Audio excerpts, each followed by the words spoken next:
l'université de Stanford, Stanley Falco et ses étudiants travaillent sur la façon dont certains microbes ont évolué pour tenir en échec notre système immunitaire. Ils se concentrent sur les salmonelles, un groupe de bactéries qui provoquent la fièvre typhoïde et des diarrhées.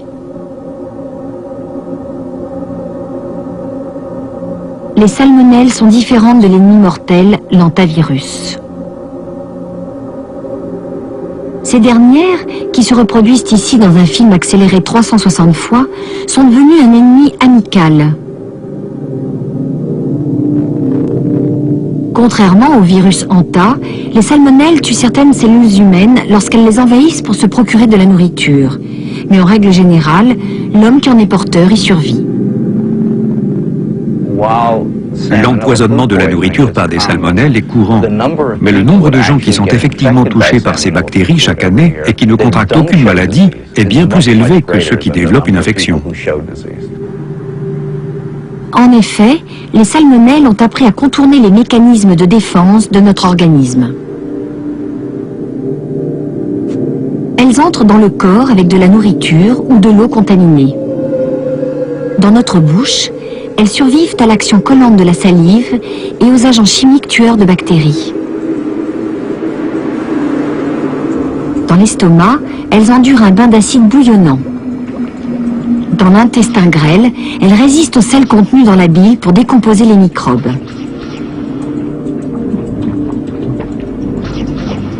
Elles se dirigent ensuite vers des cellules hôtes spécifiques, logées dans la paroi intestinale et qui participent au fonctionnement du système immunitaire. Les salmonelles ont appris, au cours de leur évolution, à combattre ces cellules de protection et à les traverser.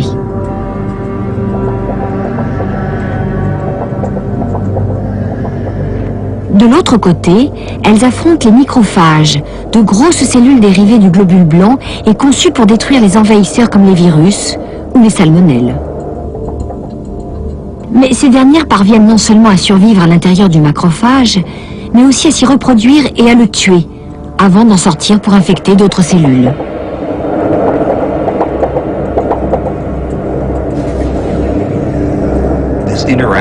Cette interaction se solde habituellement par un match nul.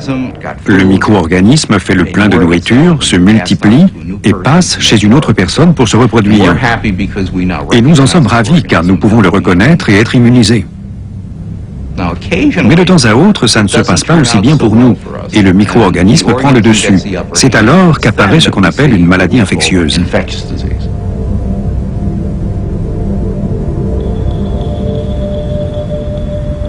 Une des étudiantes de Stanley Falco, Denise Monac, a utilisé un microscope pour filmer l'interaction entre une salmonelle et le macrophage, la cellule tueuse. Remember if this is the one that goes into a tubular. That's right. This is one of the, yeah, this is the mystery. No. Right. Lorsqu'on observe cette interaction, on voit les bactéries venir au contact. Très vite, le macrophage les phagocyte comme s'il mangeait des cacahuètes. Il les avale aussi vite que possible, et la plupart des bactéries qui tombent entre ses griffes connaissent une mort horrible. La salmonelle, elle, riposte en s'attaquant aux gènes du macrophage.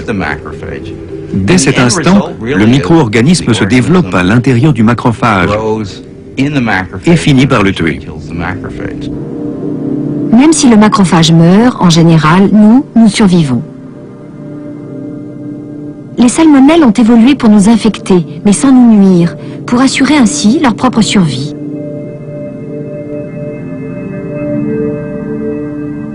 Mais d'autres microbes, qui vivent tranquillement à l'intérieur de notre corps, peuvent du jour au lendemain devenir nos ennemis.